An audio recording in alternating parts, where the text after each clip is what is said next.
All right, we're on. And my voice should sound a little less drama than last time. I cleared my throat a little better. All right, we're good. We're good. Thank you guys. Sorry for the delay. Anyway, you don't need to hear that boring bullshit. It didn't all play nicely as it should have, but I'm so glad we're here. So, how are we all today? How are you going? Less demonic than last time? Yeah, that is true. Um, no, apparently there's some disagreement. Less demonic or more demonic? Come on, people, make up your mind. I mean, this is a call to prayer, so both demons and angels are welcome. Both are welcome. What questions have you got, crew? What questions do you have today? We have a lot of very, very good topics that I'd love to chat about. I'd love to bring. At last, Lucifer, we have a second channel. Could we all jump from call to prayer number 1 onto call to prayer number 2, that text channel? Lucifer was a little slow, so it's taken us a little while to get that going. There we go. Look at this. Here we are. Here we are. Okay. Excellent. Excellent. Excellent.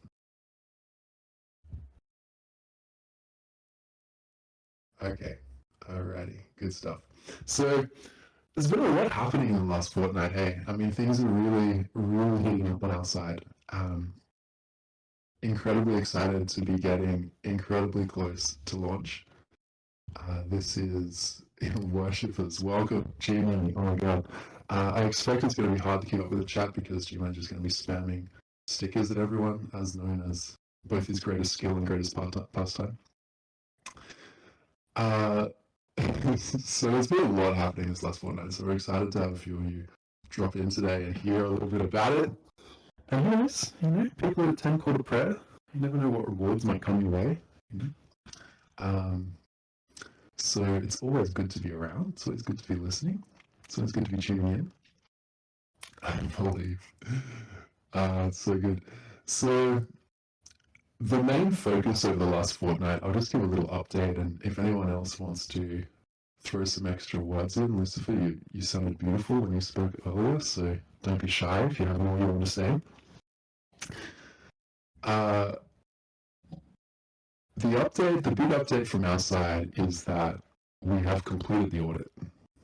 This was a little bit of a mission, and it is done, and went through with flying colours, actually. The only real change we had was a small update to we pasted events everywhere throughout the contract because we want to pull a lot of data from the protocol in a really easy way.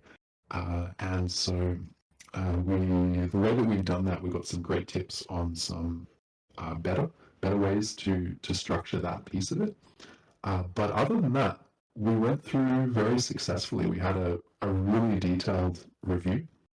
As some of you may have caught from the conversations in the channels, we had talked to every auditor out there that we knew of.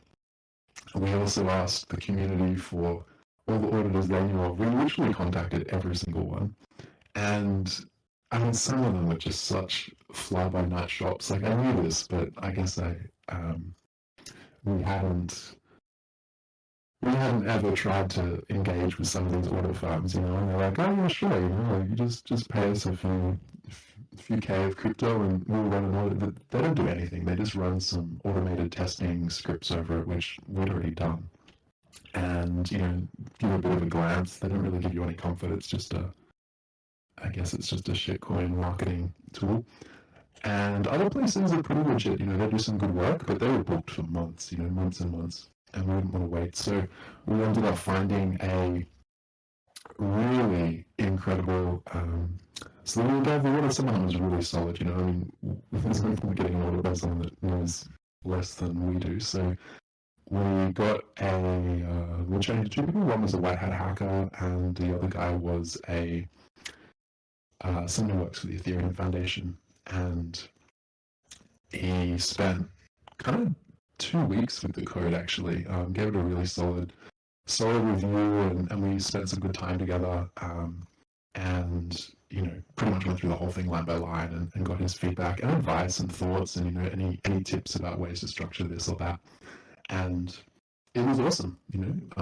Definitely taught us a couple of new tricks, which is always great, as well as gave us a lot of confidence on the code base now. So we're feeling 100% ready from a product and development side, which is pretty sweet. The front end is looking incredible, which is getting us pretty excited. It's in a very similar flavor to all the artwork that you would have seen on Medium posts. And we've been working on the legals side, of course. That's going to be all knocked up by launch. And because we've had this extra time to reflect a little on the product while I've been waiting for the audit to get complete, we've been thinking about more inventive ways to manage the launch process and the pre-sale, but I doubt that's anything you guys want to talk about today, so I won't bore you with those details. So yeah, what questions have you got for me? What do you want to talk about? Legal side, can you expand? Of course.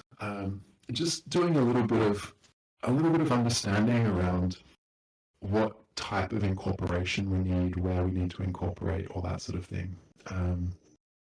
So that's what we've been doing on the legal side, and that's looking pretty under control. We'll have that wrapped up in the next week.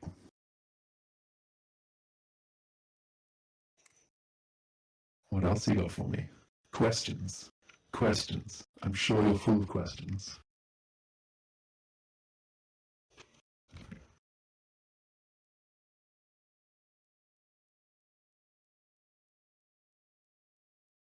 SASP is typing. What have you got for us, SASP? So, things that we could talk about, if you have any curiosity, we could talk a little bit about the last couple of Medium posts and mechanics, if that is interesting or curious to anyone. Temple defend and queue, things like this. We can also talk a little bit about the most recent post, which just came out. And anyway, I won't give you too many ideas. This is welcome to drop any types of questions you like.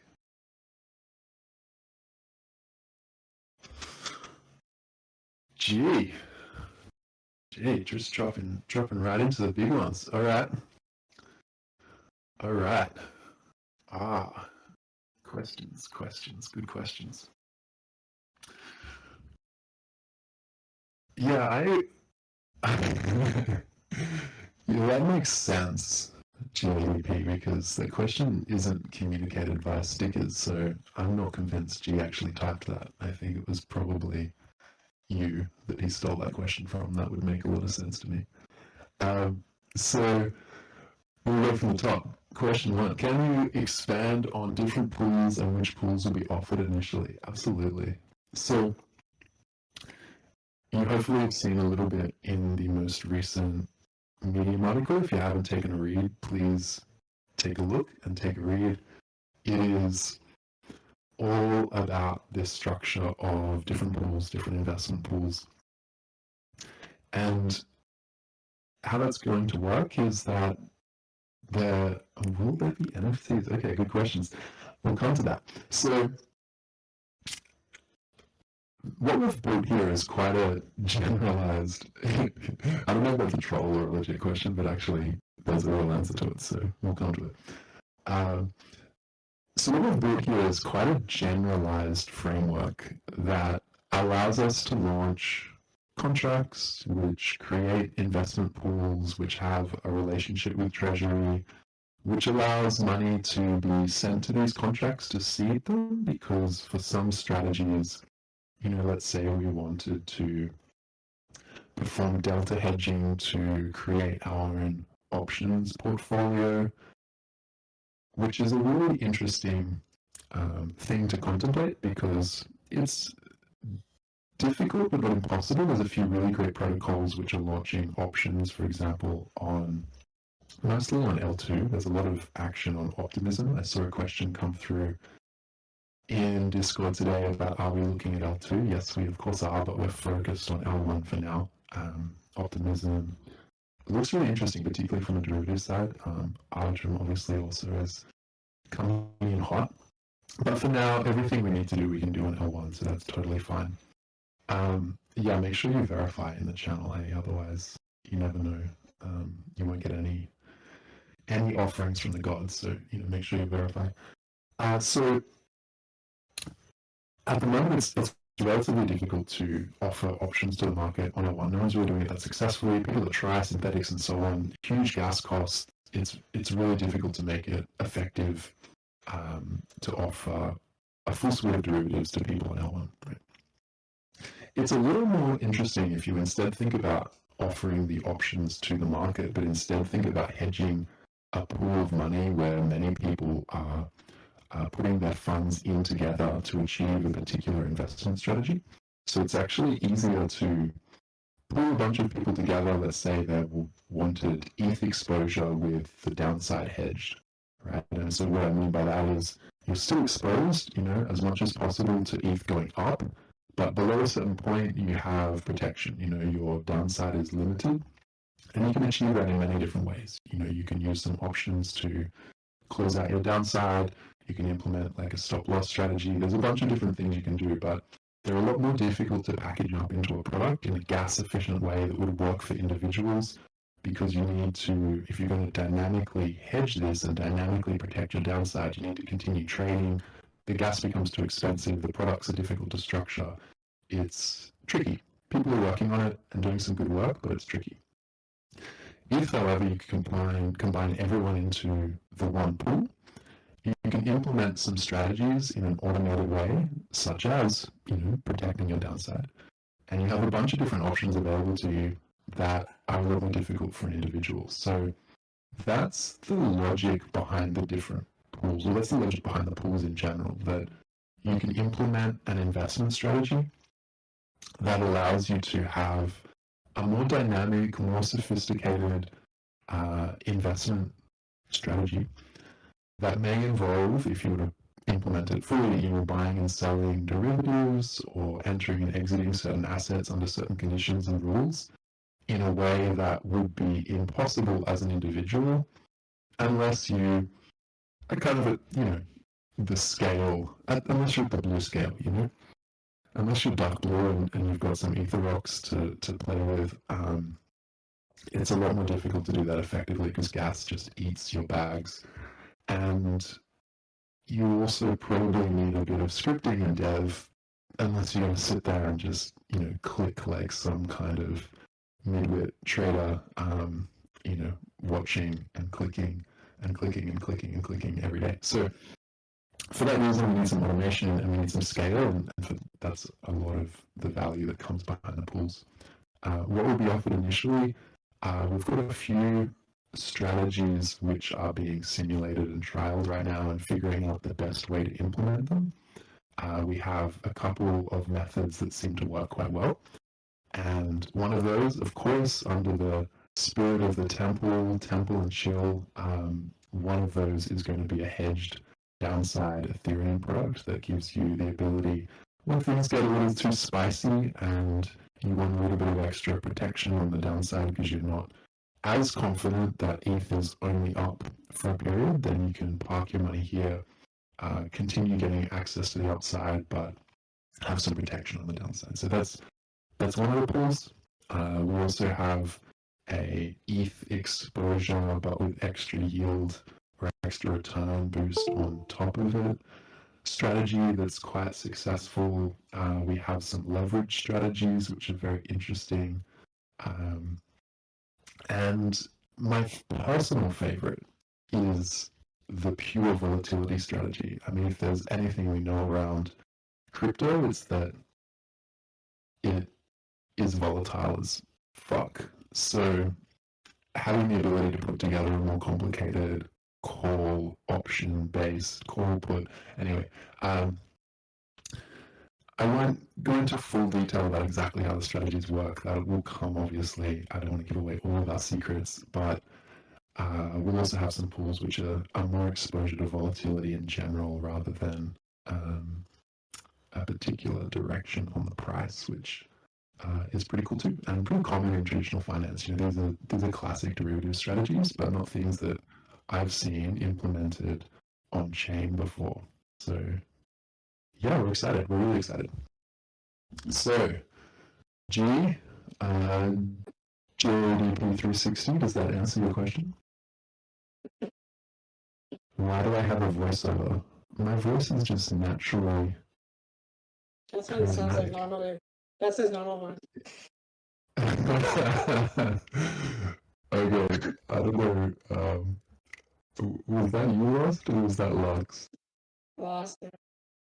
Lost, thank you, Lost. Yeah, I mean, someone mentioned that we were children. I have to use a voice mod because, you know, I'm too high pitched to come through on Discord very easily. Lost is my buddy. We're only 8 years old, so it's hard for us to communicate clearly over voice channel.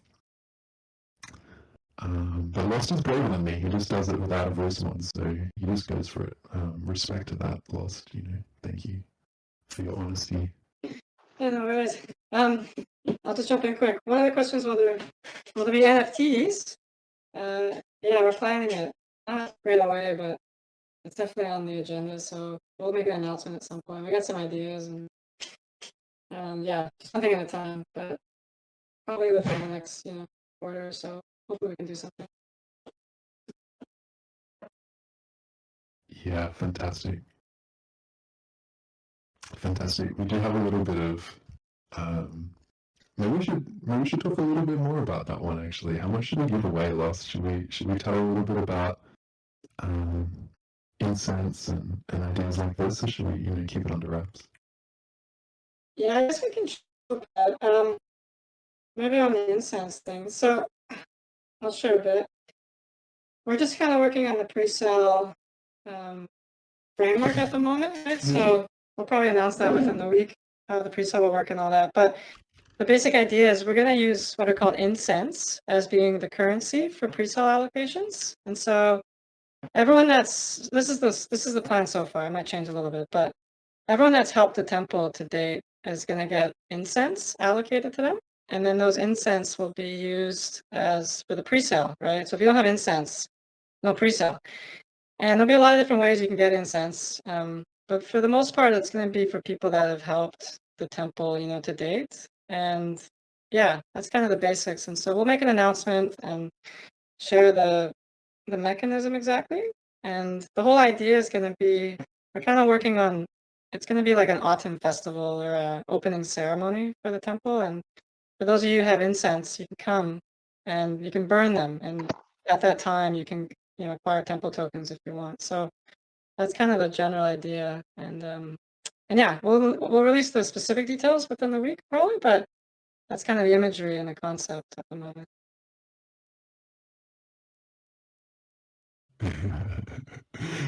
Secondary incense market, good stuff.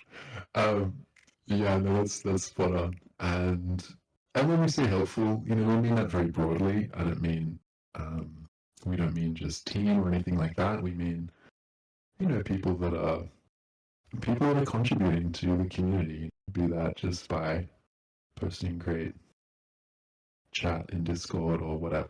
People that give to the temple will be rewarded. Absolutely. Decent. Absolutely. Yo. Hey, I have a question for you. What is it?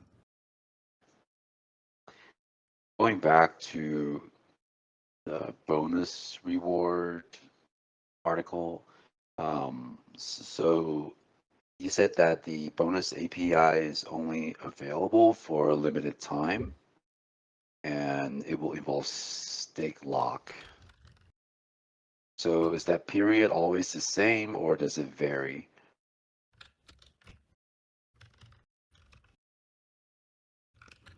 Excellent question. So bonus rewards. All right, let's answer this one. So bonus rewards. The structure of the contracts, just so that you understand, for everyone listening in, is quite flexible in that we implement a specific contract for each bonus campaign, and it needs to fit within the framework, but the parameters of it can be set for each campaign. And that allows us to calibrate this in a way that achieves whatever outcome we're looking for at the time. So ultimately, this will be controlled by the DAO. We will have the ability for, and we're working on this part of it. We obviously want to get this thing launched, but the intent for this is to be decentralized, of course. It's in the name TempleDAO, and so we'll have something like a policy team, and we'll have the ability for the community to vote on the parameters and to set up bonus periods in ways that achieve specific objectives. So think of it as like a proposal to say, hey, let's spend this amount of our bonus temple, because as we harvest, just quick recap, as value comes into the protocol, intrinsic value goes up. As intrinsic value goes up, then we harvest that intrinsic value and we mint extra temple. Some of that temple goes to stakers, some of it goes to LP, some of it goes to the bonus pool, some of it goes to the DAO expenses itself, paying for expenses, paying for team, all the work that we get done, that sort of thing. So for the bonus pool, temple accumulates there, fully funded, fully backed by intrinsic value.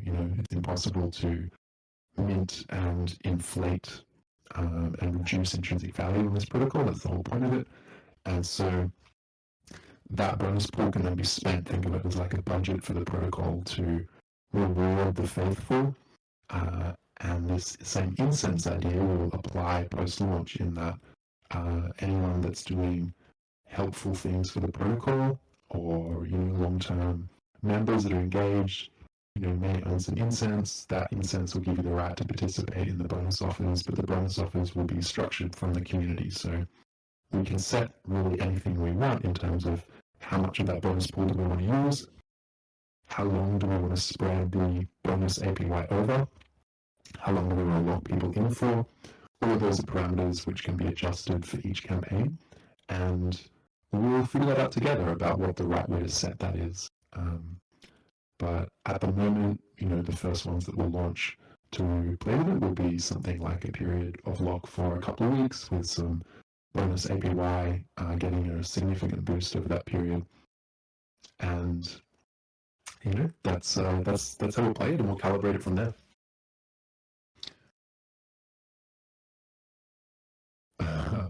So does that answer your question, Lux?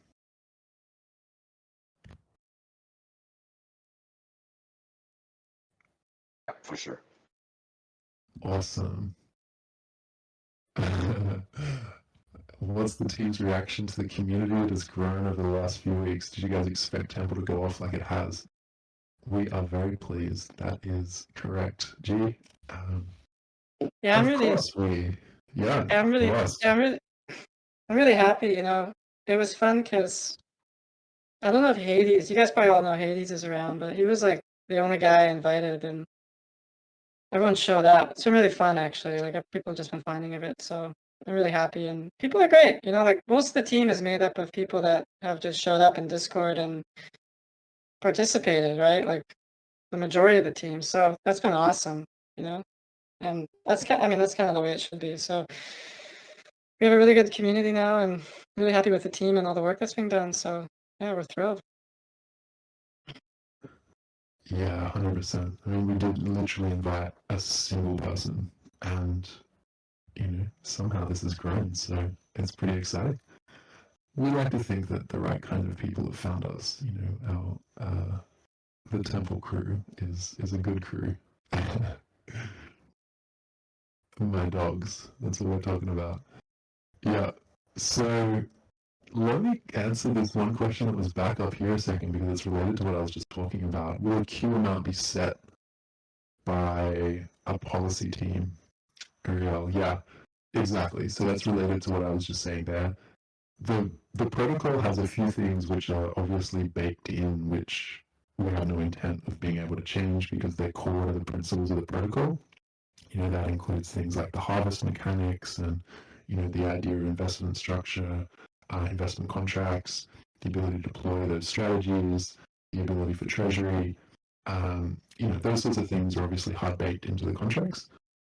But some parameters are able to be calibrated, and that includes the execute rate, that includes the APY bonus amount, that includes the length of lock for bonus APY, that includes the yield on staking as well. It needs to be only within the amount of temple that's harvested, but that temple could be given away all at once, which we don't intend to do, or it can be spread out over a longer period of time.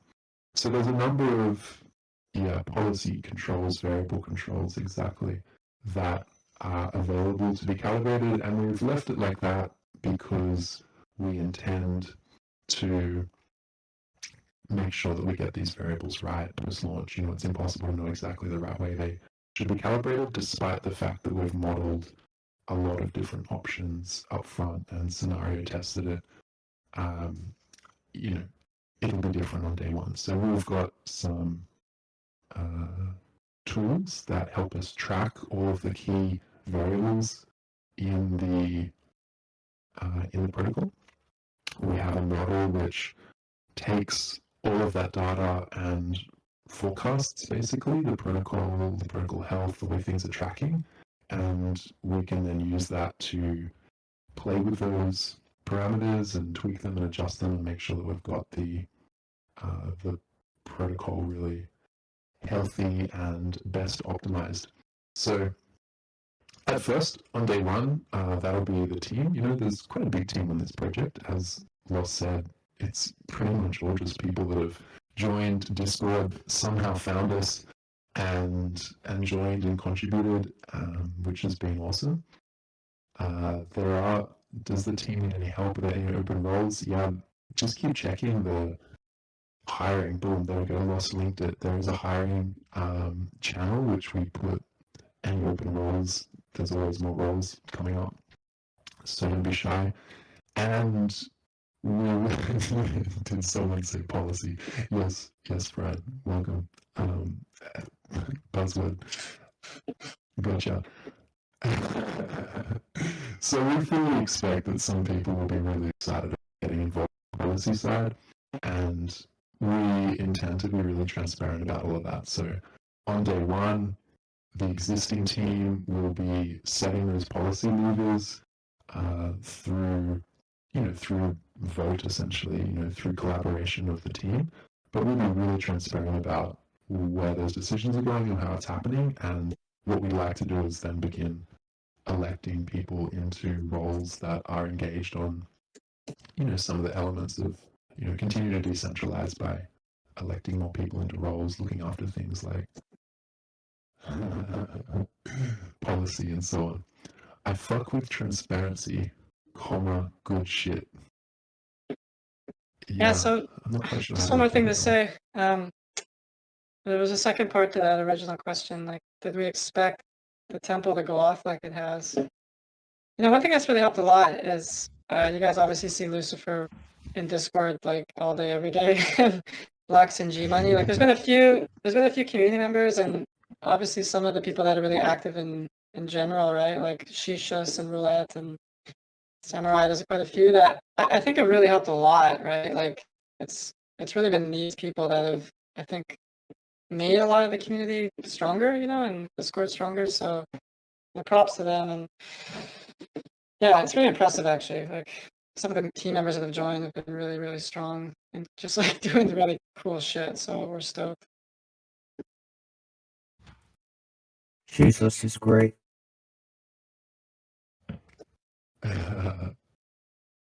Yeah, Lucifer's fully committed to crypto 19 hours a day, everyone. So 19, isn't that his rest day?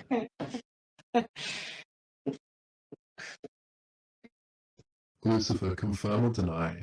Do you ever turn off Discord? Like, have you ever shut it down?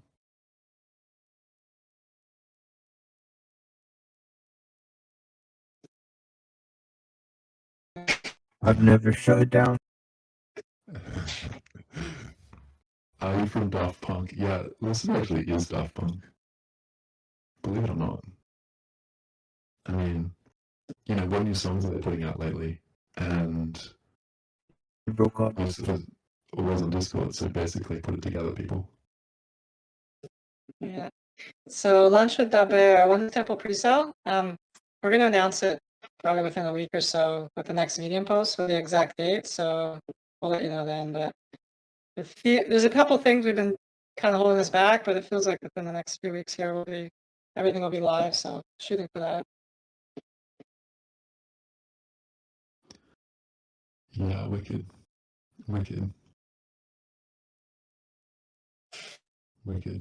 So Lost? on that topic, What? hey, we've got a question. Oh yeah, so Lost, I was wondering if you could maybe comment on some of the things that we touched on the team, with respect to finding that ethos or community identity for Temple, where it's a lot of rituals, puzzles, kind of mystery, and I feel like we're just kind of growing into it very organically. And you kind of mentioned that you wanted the community's input on how to accentuate that or accelerate that to some extent. Yeah. So cool. As you guys have probably noticed, like the theme and the culture around this project is, I guess you could summarize it as like this ancient pagan, sacred or ritualistic kind of culture. Yeah, like an ancient tribal thing, right? And we're trying to push that, right? So, part of what we do every day is like work on, like hard problems, like legal stuff. But more and more, we're trying to really lean into this imagery and this, like we just brought this girl on the team. You guys will meet her soon, but she's gonna create some media like fire rituals and dance and stuff. And I guess part of what we're going for is this like concept where and we have a temple, and that temple has rites and rituals and principles and practices. And part of winning incense, well, we'll announce this later, but like we're gonna have certain rituals that if people like one of the first rituals you've all accomplished is the verify ritual. So, but things like that, like different practices that we can kind of put people through or ringers and stuff. And the whole idea of just kind of creating this culture around spirituality and like a tradition, a lineage. And some of us on the team have a strong background in meditation and esoteric stuff, so we're going to try to bring more and more of that in as we go. But yeah, for the moment, if anyone has ideas like community development, around ancient culture practices or rituals or things like that that would add to what we're doing, that'd be awesome, because it's really happening organically day to day. Like we just have ideas and it's coming along, right? So if you have input, that'd be awesome. We'd really love to hear it.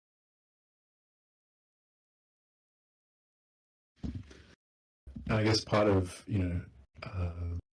where we see this going is maybe we're like trolling too much. Maybe we're just amusing ourselves, in times when we're not talking about audits and mechanics. But a little too obsessed, perhaps, is the truth. But we really like the verify ritual that developed, and there's probably going to be more Discord based rituals, I guess, that will appear. And if you successfully complete the ritual, you'll probably get access to secret parts of Discord, and from there you'll probably get access to opportunities to get more incense. So I guess what that means is pay attention and keep praying and look for the right way to get access to the inner sanctum, because that's what we all want. secret initiation chambers, exactly what we're talking about. So that's what we're going to have. You want to get access to the secret initiation chambers, and some of that might be on Discord. But Lucifer, because I don't know why. I don't know how to answer that. You'll have to answer that, Lucifer. I don't know why, but Lucifer is also dragging us into the metaverse, so there'll probably be a temple somewhere, and then we'll probably have actual secret initiation chambers. But anyway, is this a finance protocol? Is this a temple ritual game? It's unclear. It's both.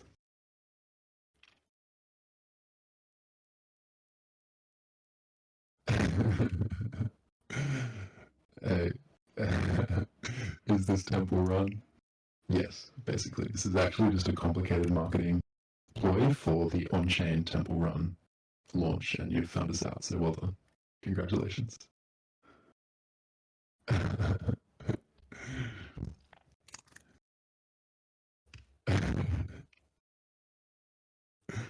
Oh, Alec, great to see you again, my man. Oh yeah, here we go in the channel. You can, if you're watching the chat, you can see some of the. That's a mask that. Who knows whether or not some of this artwork ends up turning into NFTs? Probably. Probably. Will the goal be an NFT? Don't know. We'll have to sort that one out. Do we have any more questions?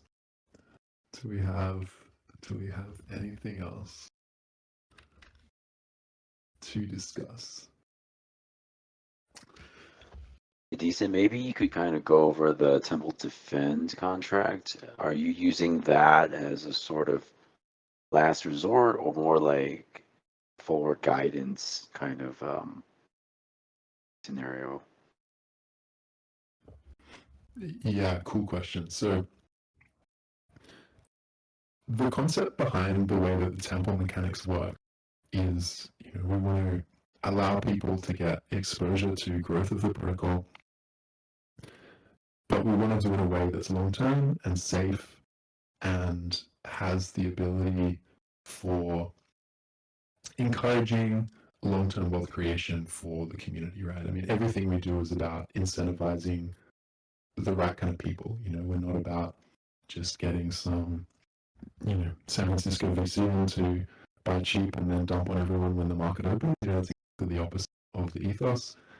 We don't have shitcoin mechanics where the price pumps up and then it incentivizes everyone to sell. This is the whole point of the temple mechanics is to encourage the creation of a game that allows people to be community first, to be long term, to be stable, that sort of thing. Like that's the whole principle. So that's where we come to things like the safe premium, which puts a ceiling on the price and encourages value to come in towards the treasury, and allows the price not to get too high above intrinsic value.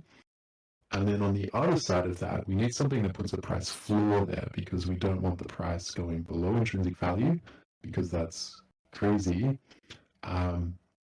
However, unless we have some way for the protocol to buy back Temple, there's no real way to defend the price floor. It's one thing to say the intrinsic value of, the price shouldn't be below the intrinsic value, but unless you're willing to actually stand up for that, unless Treasury can actually fight to defend that price, then it's meaningless, So for that reason, we have the Temple Defend contract, which allows the protocol to buy up if price is too low. And the way that gets implemented is again through campaigns. So because we don't want to have to keep a huge amount of liquidity on hand for people to sell Temple to the protocol at any point in time, we want to deploy that liquidity in investments, and we want to do that smart so it continues growing and compounding for all of the stakers. So to make sure that occurs, we manage it by deploying a defend contract. At any time when the price goes too low, we can implement a purchase price, around the intrinsic value, a volume, and people can then interact with that contract. They can stake their temple into it, essentially. They can choose to sell their temple. And the reason why people might do this, the way that it would work, is to say, let's say the price on the AMM dropped below the intrinsic value. Let's say intrinsic value is $10. Let's say the price on the AMM falls to $8. Well, what anyone that's smart to do would be they buy on the AMM for $8. They then sell it into the Temple Defend contract, because that's the intrinsic value. And we didn't want, the only problem with that is, the price is definitely going to rise above the intrinsic value again, and you're going to end up with stablecoins, and we're going to end up with your temple. The protocol wins, that's great, but we want the people to win. So what we did is we made it so that at the end of the Temple Defend contract, if the price has gone back above $10, you can choose to just keep the temple and put it into the staking contract. So that means you helped defend the temple, you helped to bring the AMM price back above the intrinsic value, and you get to keep your temple and stake it and then get compounding rewards. If instead you do want to follow through the sale and you do want to convert your temple into stablecoins at the intrinsic value price, then you're totally welcome to follow through on that transaction and elect to receive stablecoins back as well. So in that way, we have designed a mechanism that defends the floor price and allows people to also just take any opportunity to buy cheap temple. If the AMM price is too low, it's a race to buy it. I'll be in there trying to buy it alongside you. And then that will allow us to keep the price at the right floor, but allow people to, receive stables for that, defend the price, receive stables, they can sell it back to the protocol. But if the price goes back up, as we expect, well, you can keep the temple, you can just stake it. And you've successfully defended the price. You've got no risk, you don't have to worry that the price will stay low, because if the price does stay low, you can just convert it into stables and you're good. So that's the way the mechanism works, and that's our price floor. And if I could explain one more thing while I've got the microphone, it's that the way that you should really be thinking about Temple, the way that you should think about value creation here, is to say that if you buy at a certain price, right, you're going to buy at a multiple to intrinsic value. That's just like buying a stock at a price to earnings ratio or whatever, right? You're anticipating some growth in the protocol, but it's a safe premium. You're not buying it 20 times. You're buying it a very low multiple for, God, even for traditional world, let alone for crypto world, yeah? So it's a safe premium because we want to make it safe. And then you stake that and you start getting compounding rewards. You get more and more temple comes to you. But as the intrinsic value goes up and the harvests occur, not only do you get temple rewards, but the intrinsic value rises.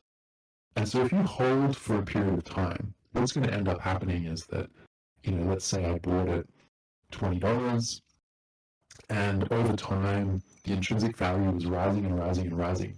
At a certain point, the intrinsic value is going to equal $20. And by that point, you will have also received a bunch of staking rewards. So maybe you've got 3 times as many temple as you started with, and the intrinsic value has risen to your buying price. Now at that point, you're basically in heaven, because you've got like a stablecoin, like you can't lose capital value.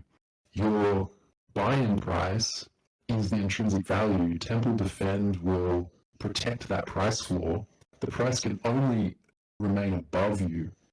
You've just ascended, right? Like, you've got no capital risk at that point. You can't lose your capital. The price can't go below the intrinsic value because of the Temple Defend contract. So you can't lose money on what you bought in. And you've got multiples more tokens than you started with. So you've got this really safe baseline. You've got this multiplying compound effect from the Temple rewards. And you've got this upside because, the sale price shouldn't be intrinsic value. It should be the ascension mechanism. Exactly. The sale price, you don't sell companies for the price of the cash in their bank account. Like that's a real baseline price. So by that point, your value is like 5x or more what you bought it, and you've got multiple more tokens, so that's a multiplying effect on that, and you've got this floor that you can't drop below the intrinsic value. So exactly, intrinsic value will either be stable or increasing, and so it'll increase as the treasury grows. And so if you hold, basically it's like the intrinsic value, the floor on the price will keep rising up to your purchase price. And yeah, at that point, you've ascended to heaven. So that's what we want for you all. We want everyone to get this price stability, this price floor. And that's why we want the safe premium, right? Because if you buy in, on some protocols, you're buying in at like hundreds of intrinsic value, and that's a long way the intrinsic value needs to rise to protect you. You know what I mean? You're taking a lot of risk there. You've got a lot of potential fall. So for us, we want to keep that small, so there's a good chance it doesn't take too long for the intrinsic value to rise up to your purchase price. That's why we have a low multiple, and yeah, then you get to Valhalla. Exactly. So that's the big picture, around how the temple mechanics work, and you need to understand really all of the mechanisms from those 4 articles for it to come together and make sense. But hopefully it does, and hopefully that clicks. Does that vibe with you all? Does that make sense? Does that get you as excited as it gets me excited? Major vibes. Sick. That's what I'm talking about. Yeah, no, we are really stoked about this. We think it's a really, really neat set of mechanics that work really well together. Hey, Decent, can you comment on the unstake queue? Is that always going to be fixed per block in terms of the number of temple, or is that going to be dynamic somehow, or grows with the protocol? Yeah, wicked. So the unstake queue, it's just another stability, reducing volatility kind of feature. We didn't want to. We had a lot of debates. Lux, you'll know this. We had a lot of debates internally with a bunch of around whether or not, exactly, Eric, whether or not there'd be an unstaking penalty or whether or not we lock everyone in. I mean, who knows? Maybe in time, the community will decide to change this, but the temple is a fair place. You don't go to the temple and get thrown in jail. You don't get locked into the temple. So we didn't want to be that harsh. Instead, but we did want some way to slow down people just entering and leaving the protocol on short notice in large volumes, because that can create some instability. So the balance that we went with was an unstaked queue. And the way that works is that every epoch's about a day, every epoch there's a certain number of temple that get processed. G-Money votes for harsh ritual sacrifices for the unstakers. Well, when we go to a community that, we're going to put that proposal forward. But at the moment, what we have is a queue that processes a certain number of epochs. Every epoch, there's a certain number of temple that can get unstaked. So if that amount for the next few days is already allocated to people that have said, I want to unstake, then you will join the queue at the end of it, and it might be the third epoch that your temple gets unstaked. Or if you've got a lot of temple that you're trying to unstake, it might take a couple of epochs for all those temple to get unstaked. So right now, there's no penalty, there's just a time delay. And that time delay preserves the order in which people choose to unstake. So it's just like a queue, the name really describes it. It's a queue, you join the back of the queue, and every epoch, more people in the queue get processed and get unstaked, and then you can claim your temple. So that's what we've got at the moment. Right, but maybe it's, yep. as the supply of temple grows, does the queue get longer, so to speak? Like you're going to let more people unstake? Yeah. More number. So that's another one of those variables that allows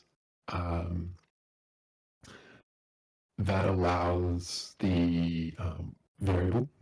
That's one of those variables that can be set by the community, and it's a rate, it's a number of temple per epoch, and the intent is that that will grow with the overall size of the protocol. So we want to allow the queue to be proportional to the amount of temple that is staked, basically, to allow the same kind of rate to apply. That's the intent.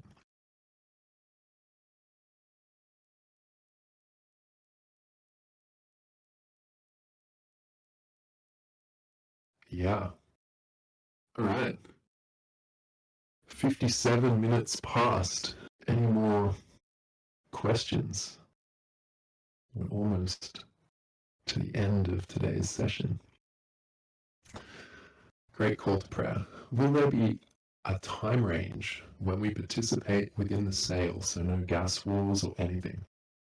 Yeah, no, there won't be gas wars because it's not going to be a race.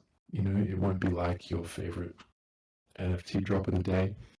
This will be a burning of incense, and the incense will give you the right to participate in that round of the pre-sale.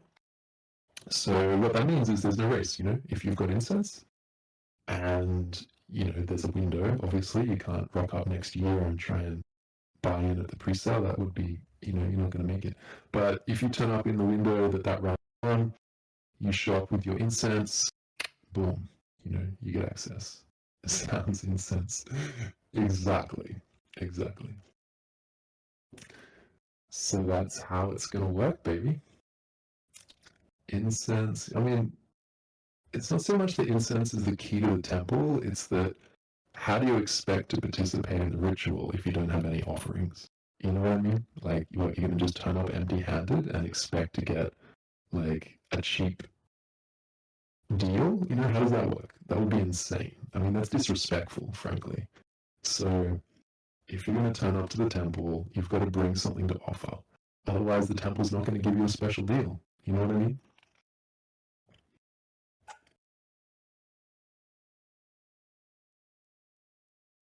Give the temple some respect. That's all we're asking.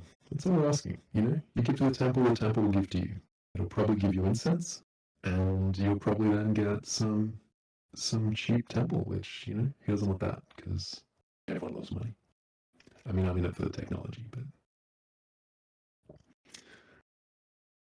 so there we go.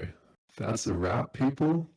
We're really excited. I'm stoked that everyone's been taking a good read of the Medium articles. As you can see from that little explanation when we got jamming on the Temple Ascension, like that's what we're excited about. You know, this whole structure of the way that these mechanics work. I mean, we think is a really interesting way that maybe a lot of protocols in the future will take on. You know, a way to incentivize something a little more sophisticated than just having a shitcoin fixed supply governance token. You know, like why not make something that's community oriented, something that is available to give long-term rewards, provide this intrinsic value floor protection and so on. You know, like we think this is a much better way for people to engage with protocols. So that's why we've designed it. We're excited about it. We want you to get some incense and participate. And you know, but this is only the beginning, huh? Because once we get this structure out, you know, what will be coming next are the investment pools and everything we talked about at the start of this call. So this is the journey we're on. We want to redefine the way that governance tokens and participation in protocols works. We think we've got some cool ideas there. And then we want to redefine the way that work and the way that you can safely DeFi and chill. And in the meantime, we want to make a bunch of stupid temple rituals and provide opportunities for everyone to earn lots of incense. So that's what we're up to. That's the plan. That's what we're doing. And if you're into it, come play. Thanks, everyone. Very fun. Awesome. Thanks, guys. Thank you. Thanks all. Thanks for coming. Okay, Great call to peace. prayer.